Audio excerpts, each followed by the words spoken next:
My stepson said calmly, "No one asked you to be in our lives. You're just mom's mistake." I canceled the gym, the classes, the family insurance, and every subscription. His mother was left with nothing but silence and bills. Only then did she understand what I meant to this house. Don't forget to subscribe and share your experiences below. Let's get started. You don't walk into a broken family thinking it's broken. You walk in thinking it's healing. That's the lie you tell yourself, or the hope if you want to be generous. But hope is just grief dressed in nicer clothes. My name is Andrew. I was 44 when I met Emily. Engineer. Divorced. My daughter from my first marriage had moved across the country with her mother. I saw her twice a year. She stopped calling me Dad before she turned 13. So I had room for love, or the idea of it. Maybe that's what Emily saw in me. A man with space and no illusions left to protect. She was radiant, strong in the way women learn to be when they've had to carry more than their share. She wasn't bitter, just tired of being disappointed. She had 2 kids. Jason was 15, sarcastic, hair falling over one eye like a shield. Lily was 11, quieter, watched everything like she was already older than all of us. Their father, Tom, was the kind of ghost that shows up just long enough to be remembered but never long enough to be counted on. Birthdays, holidays if he felt like it. He'd arrive in a shiny car with last-minute gifts and a smile that could sell insurance. And the kids adored him. They worshipped the wreckage. I didn't blame them. That's what children do. They love the blood, even if it forgets to show up. When Emily and I moved in together, I paid for a new house. Nothing extravagant. For bedrooms, a yard, a view of the hills if you stood on your toes from the upstairs window. But it was ours. I put up shelves, fixed faucets, built Jason a desk from scratch because he wanted something minimalist but solid. I paid for everything, the furniture, the school tuition, the braces Lily needed but Tom never bothered to ask about. I didn't make a show of it. I just did what needed doing. I never asked to be called Dad. I never wanted to replace anyone. I just wanted to be seen, to matter, to be chosen, not out of blood or obligation, but because I had earned a place. At first, I believed I had. The early years felt real. Dinners together. Board games that always ended in laughter or mild cheating. Lily liked to read beside me on the couch, her little feet curled under her like a cat. Jason came to me for help with physics. He pretended he hated it, but I could see the gears turning behind his eyes. Sometimes we stayed up late solving problems together. I remember the way his voice changed when he explained a concept back to me. Confidence blooming from approval. Emily would say things like, "I don't know what we'd do without you." And I believed her. Felt like building something. Not fast, not flashy, but slow and sturdy. Like a bridge over a chasm. One board at a time. We even went on family vacations. Rented a cabin in Idaho once. I taught Lily how to skip stones. Jason stayed indoors mostly, but he came out one night to help me build a fire. We didn't talk much, just worked side by side. When we got it going, he nodded and said, "Not bad." I carried that "not bad" like a trophy. I wasn't deluded. I knew they weren't my kids, but they were becoming ours. That's what I thought. What I wanted to believe. That if I stayed steady, stayed kind, kept showing up, I'd become more than background noise. I'd become necessary. I never raised my voice. I never laid a hand. I paid for everything not because I wanted control, but because I thought love looked like sacrifice. I thought effort would matter more than DNA. When Jason turned 16, I bought him a used car. A reliable sedan. Nothing flashy. He barely said thank you. But that night, I saw him show it off to his friends. Pride in his posture. I told myself the words didn't matter. His body language did. Emily once called me the backbone of this family.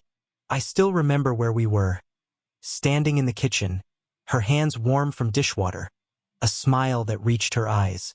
I remember thinking, maybe I've finally arrived. Maybe this is what love looks like after the wreckage. I was wrong, but at the time it felt like truth. Every month, I paid the health insurance premiums. Jason's asthma meds weren't cheap. Lily's piano lessons came out of my account, too. I added them both to my dental coverage, took them to checkups. I kept a spreadsheet of their school expenses, field trips, tutoring sessions, extracurriculars. I even set up a college fund. Not because they asked, but because I believed in preparing for futures, even ones that didn't have my name on them. When Tom showed up, he came bearing drama. Promises of weekends that turned into excuses. Tickets to events he forgot to confirm. He played the good guy with low stakes and high charm. The kids never saw the cracks. I did. And Emily? She just shrugged. That's Tom, she'd say, as if failure was part of his personality. As if accountability was optional when your bloodline was enough. I never badmouthed him. Never tried to win the kids away from him. I didn't want to be a competitor. I wanted to be a constant. The man who stayed. And for a while I thought I was getting through. Lily drew a picture once. All four of us, stick figures holding hands. She'd written "my family" at the top. I kept it folded in my wallet for years. We had traditions. Sunday dinners. Movie nights. I made pancakes every Saturday morning. They started asking for specific shapes. Jason once requested the solar system. I tried. Got as far as Saturn before the batter ran wild. They laughed. So did I. Those were good years. Or maybe they were just years with good moments, and I chose to string them together like pearls to hide the rot beneath. Because love makes you blind. Not all at once, but gradually. You learn to overlook small dismissals, offhand comments, the way Emily sometimes didn't speak up when the kids interrupted me. You tell yourself it's not worth the fight, that it's just kids being kids, that your role is to endure, not demand. But love without acknowledgement is a quiet kind of starvation. You don't realize how hungry you are until the meal never comes. Still, I kept showing up. I thought consistency would carve space in their hearts. I thought my presence would outlast Tom's charm.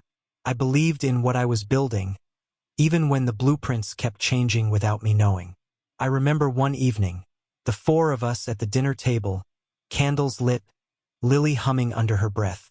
Jason asked me a question about electromagnetism. Emily reached across to refill my glass. For a moment it felt whole, like something that might last.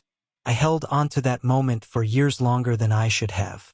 Because the truth is, I was a guest in my own home. A financier with a kind smile. A man whose worth was measured in receipts, not regard. But I didn't know that yet. Not fully. Not then. Back then, I still believed that effort could make a family. That love, if steady enough, quiet enough, unconditional enough, could heal anything. I see now how naive that was. But God help me, I meant every word, every action, every check, every ride to school. Every night I stayed up worrying about someone else's children like they were my own. I wanted to belong, and for a while I thought I did. The first cracks never come loud. They whisper. They hide in silences, in glances, in little refusals so small you almost feel guilty for noticing. That's how it began, not with shouting but with distance. Jason started changing first. He was 17 by then, taller than me, always half turned away. I'd talk, and he'd nod without hearing. The boy who once asked about physics stopped asking anything at all. He ate fast, disappeared faster, door closing behind him like punctuation. Lily followed, though softer, less defiant, more detached. She didn't fight me. She just withdrew, the way a flower leans from the shade. I'd ask about school, about her music, and she'd answer with single words. Fine. Okay. Yeah. Then her eyes would slide back to her phone. Emily said it was normal. Teenagers. She smiled, brushing it off like lint. They just need space. I wanted to believe her. God, I wanted to. But space is one thing.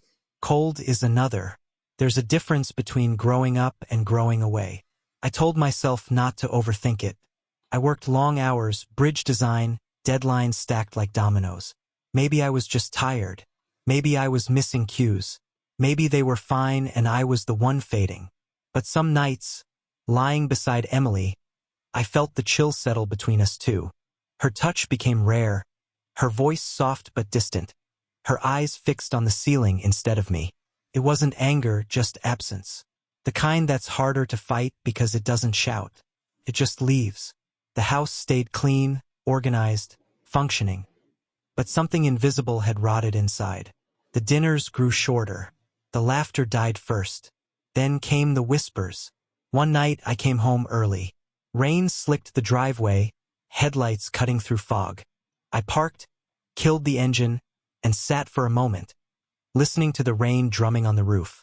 The house was glowing, warm from the outside. Inside, I thought, there's family. My family. I still believed that word could stretch enough to hold me. But as I stepped through the door, I heard it, voices low and quick, coming from the living room. I froze in the hallway. Jason's voice, sharp, mocking. He thinks he's part of the family. He's just a walking ATM. Lily's voice followed, quieter, colder. Nobody asked him to be here. He's Mom's mistake. Silence after that. Then laughter, short, nervous, shared. The kind that cuts deeper than words. I didn't move, didn't breathe. My coat was dripping on the floor, water pooling at my feet. I stood there, listening to my own heart pound against the walls I had paid for. When I finally turned away, I didn't confront them. I walked outside, sat in my truck, and watched the windows glow against the night. They looked beautiful from the driveway, golden, alive. Inside, they were talking about me like I was furniture. I stayed there for hours. Rain turned to mist, mist to cold. I kept waiting for the lights to go out. They never did. After that, something inside me split. I didn't yell. I didn't plead. I just stopped pretending not to see. The truth was simple. I had built a home for people who saw me as nothing. The next few weeks became a quiet performance. Jason still muttered thanks when I handed him gas money. Lily still said good night from her doorway. Emily still kissed my cheek before bed. But all of it felt rehearsed, like a play we were all too tired to act in. Even the air between us was dishonest. I started noticing their language, how they talked about Mom's house, never our house. When friends visited, they'd say, Mom got this place after the divorce. I'd be standing right there, invisible. The walls I'd paid for might as well have belonged to ghosts. One Saturday, Jason and his friends were in the backyard, playing music too loud. I asked them to turn it down. He didn't even look at me, just muttered, "You're not my dad, man. Chill." His friends laughed. Emily was watering plants, pretending not to hear. When I glanced at her, she gave me a small, helpless smile. Not an apology, not defense. Just a plea, let it go. I did. I let everything go. I worked later, ate alone sometimes, stopped asking questions. But the house knew. Houses remember. The cold settled into the walls, into the air vents, into me. Every sound felt heavier. Dishes clinking, footsteps upstairs, laughter that no longer included me. One evening, I came home to find Emily and Lily on the couch watching old family videos. From before me. Tom was in them, laughing, arms around the kids. Lily said, smiling, "Dad was so funny back then." Emily didn't correct her, didn't even look up when I walked in. I went to the kitchen, poured a drink, and stared out the window at the dark yard. That's when I realized they had simply resumed their lives without me, like I was a long layover between destinations. Useful, temporary, forgettable. Still, I stayed, because leaving would mean accepting the truth. And the truth, in its rawest form, was unbearable. They didn't love me. Maybe they never had. It all came to a head the night Jason spoke again, though by then it hardly surprised me. Dinner. Quiet as usual. Forks scraping plates, the TV humming softly in the background. Emily asked Jason about school. He grunted something. I made a joke about his physics project, something small, harmless. He didn't even look up, just muttered, "You're not our dad. Stop acting like it." The words fell like a stone in a well. The silence that followed was endless. Emily froze, fork halfway to her mouth. Lily's eyes flickered between us. Jason kept eating, face blank, like he'd just said the weather. I felt the blood drain from my hands. My chest went hollow. I managed to say, quietly, "Got it. Thanks for the reminder." Then I finished my meal. Every bite tasted like dust. That night, I sat alone in my office. The house was asleep or pretending to be. I opened my laptop, the same one I used to manage the household budget. I stared at the numbers. Tuition payments, health insurance, Lily's lessons, Jason's extracurriculars, streaming subscriptions, cell plans. Every line a thread binding me to people who wished I wasn't there. I didn't cancel anything yet. I just looked. I needed to see the scale of what I'd built and what they had taken for granted. Tens of thousands over the years. All for a family that had decided I was an accessory. Emily came in, asked if I was coming to bed. I said I had work. She nodded, turned away. I waited until her footsteps faded before whispering to the empty room. "I'm not your dad." Got it.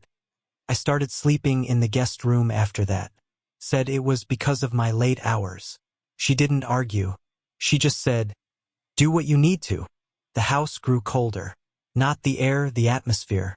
Even the dog started avoiding me, sensing the fracture. The mornings were mechanical. Breakfast, school runs, commutes, polite exchanges that meant nothing. A house of polite strangers, living off one man's quiet endurance. But silence is its own kind of scream. It fills every corner, demanding to be heard.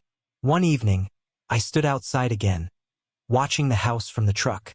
The windows glowed, but I knew better now. Warm light can't hide cold hearts. Inside that golden box was a truth I couldn't unsee. I was funding my own erasure, and for the first time I didn't feel sad. I felt done. There's a moment before collapse where everything still holds. A breath before the building buckles. That's what the last dinner felt like. A held breath. I grilled salmon. Lily liked hers with lemon. Jason preferred it dry, no sauce. I still remembered these things. I seasoned the rice, chopped the vegetables, set the table with care. Not because I hoped for change, but because I wanted the performance to end properly. If I was going to walk away from this stage, I'd at least give the audience one last act. They arrived late to the table. Jason, earbuds dangling from his collar, phone already in his hand. Lily sat without speaking, scrolling through a text thread. Emily poured herself wine and said, "This looks great, babe." I nodded. No one else acknowledged the food. We chewed. The forks clinked. The silence was thick. Then, as if scripted, Jason muttered it again. His voice low, casual, like it wasn't even worth making eye contact. "You're not our dad. Stop acting like it." Lily didn't even look up. Emily froze mid-sip. And me, I didn't flinch. I just stared at my plate, then said softly, "Got it. Thanks for the reminder." I didn't speak again, didn't touch my wine.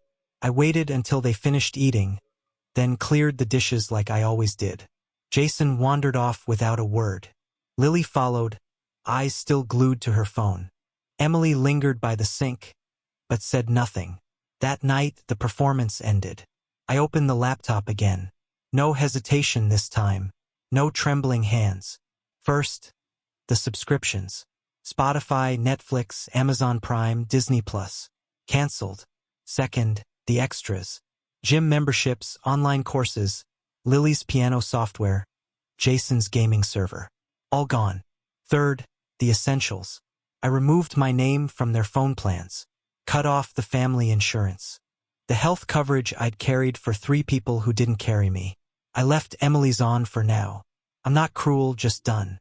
Then the big ones. I called the bank. Froze the education savings account. Told them to remove automatic tuition payments. I contacted Jason's coach. Told him the sponsorship for travel fees was canceled. He sounded surprised, disappointed. I told him to contact Tom. "Who?" he asked. "Exactly." Lily's piano teacher received an email that night. "Due to funding changes, we're discontinuing lessons. Thank you for your work." I didn't sign it. The last thing I did was print a stack of receipts. Every payment, every line item. I put them in a manila envelope. Wrote one word on the front. Mistake. I left it on the kitchen counter before bed. The next morning, no one noticed. Not yet. The emails hadn't landed. The calls hadn't started. Emily kissed my cheek out of habit. Jason grunted a goodbye. Lily said nothing, but the fuse was lit. By Tuesday, the silence cracked. Lily came downstairs with her laptop. My piano login isn't working. Jason shouted from upstairs. Yo, the Wi-Fi's down. What the hell? I fixed the router quietly. For now. Wednesday, Emily asked, did you change the Netflix password? I shrugged. No idea. She didn't press. Not yet. The damage hadn't reached her. Thursday, the phone rang. Jason's school. Missed tuition payment. He wasn't in class when it hit. They sent an automated email. I watched him read it over breakfast. His face tightened. Some system glitch, he muttered. I nodded. Must be. Friday, the piano teacher called Emily. I heard her from the other room. Confused. Embarrassed. I didn't know, she said.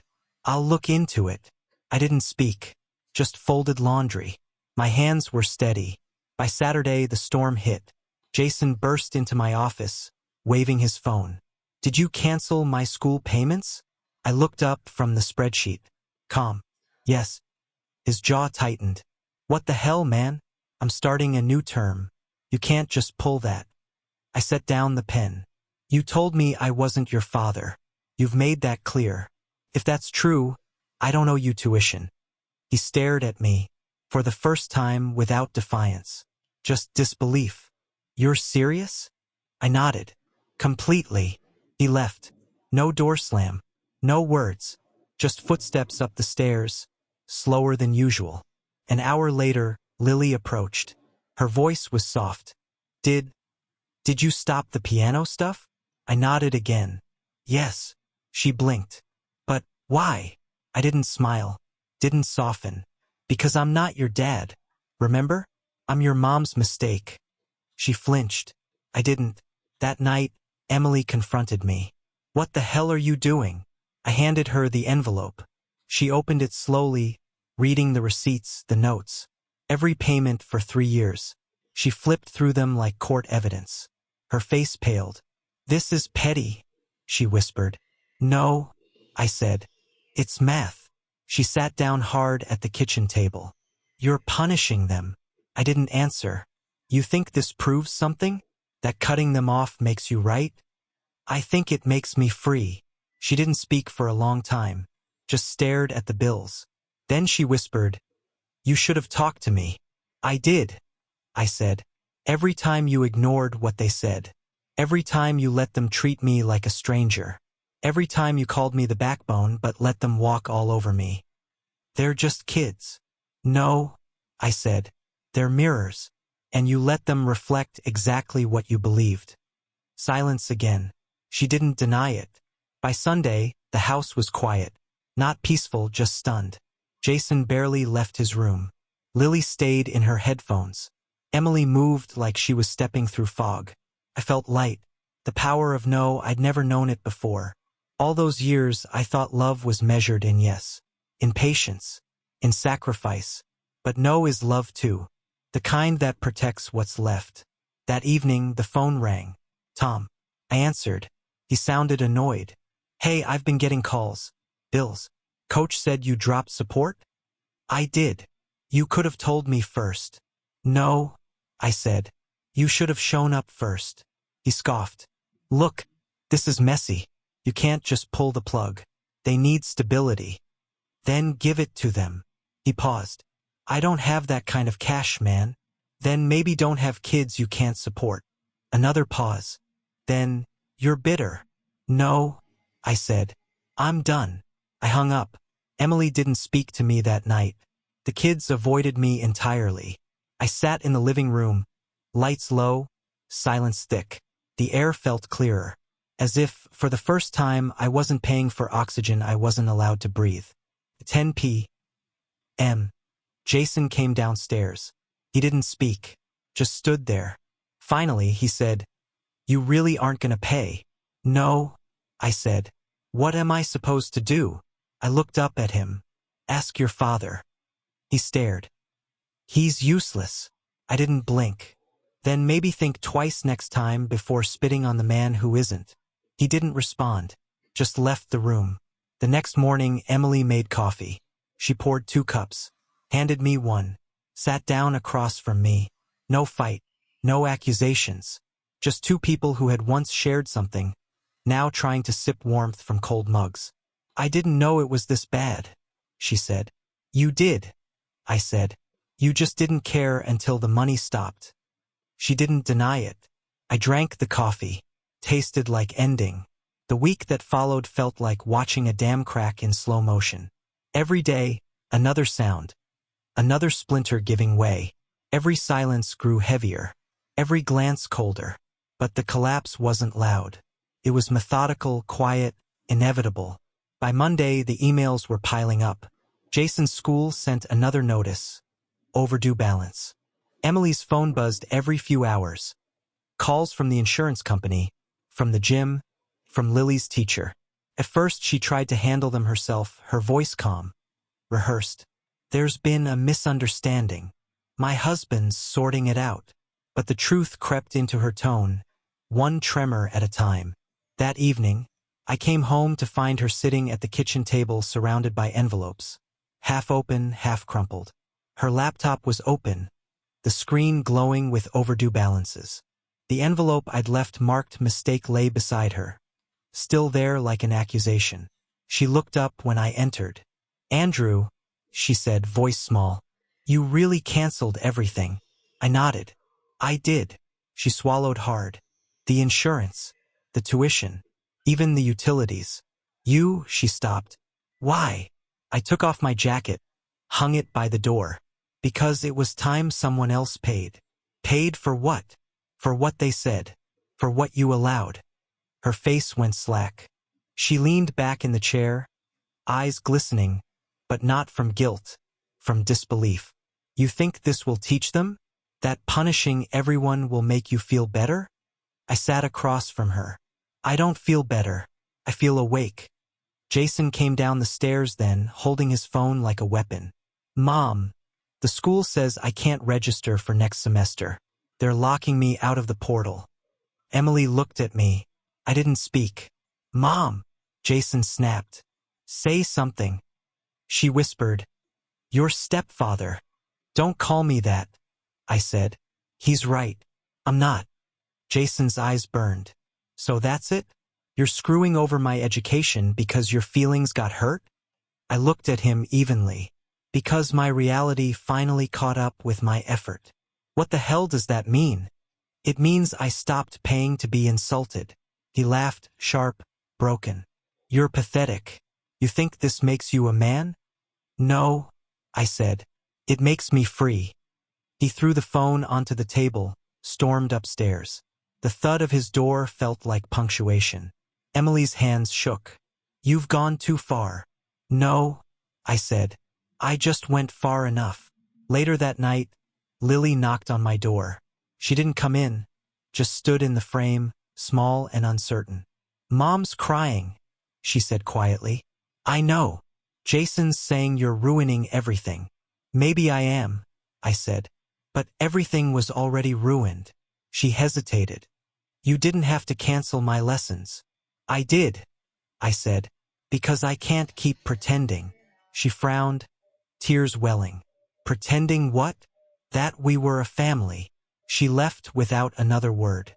I sat there in the half-light of the desk lamp, staring at the empty glass beside me. For years I'd filled that glass every night. Bourbon, scotch, anything to drown the ache of invisibility. Tonight I didn't drink. I wanted to feel it. Every cut, every loss, every truth. By Tuesday, Tom showed up. I heard the car before I saw it. His loud engine rattling up the driveway like a ghost returning to claim a debt. I stepped onto the porch as he got out. Same smirk, same careless confidence. He still wore the same leather jacket from years ago, cracked and worn, like he'd been playing the same role since he left. He didn't bother with small talk. "What the hell's going on?" I folded my arms. "You got the calls too, huh?" He frowned. "Emily says you pulled the plug. The bills, the kids' stuff. You can't just do that." "I can. I did." He scoffed. "You think that makes you look strong? You're punishing children." "They're not mine," I said. Not by blood. Not by choice anymore. He stepped closer, jaw tightening. You don't get to walk away just because you're mad. I get to walk away because I'm done paying to exist in a house where I don't. He stared at me for a long moment, searching for something in my face. You think they'll forgive you? I'm not asking for forgiveness. I'm asking for silence. He shook his head. You're a cold bastard. And you're a convenient ghost, I said. You drift in, make promises, vanish when it costs you something. I was the idiot who stayed. Emily came out then, standing between us. Stop it. Both of you. Tom turned on her. You let this happen? I didn't know he'd actually. You didn't stop him, Tom snapped. I walked past them both. It's your turn now, I said. Be the father you keep pretending to be. Inside, Lily was crying. Jason stood in the hallway, arms crossed, pretending not to care. But the fear was there, buried under the anger. The realization that the man they mocked was the only thing standing between them and the world's indifference. Emily followed me in. You can't just abandon them, she said. I stopped at the stairs. That's not abandonment. That's correction. Her voice cracked. You're destroying everything we built. I turned to face her. No, I'm finally letting you see what you built without me. The silence after that was pure, heavy, final. That night, they gathered in the living room. The three of them, plus the ghost of Tom's voice echoing from the phone. I listened from upstairs. Heard words like money, responsibility, college, insurance. Every sentence started with he and ended with won't. And I realized that was the first time in years they'd said he and actually meant me. I packed my things the next morning. Not everything, just what I'd brought into the marriage. Clothes, tools, a few books. Emily watched from the doorway. Where will you go?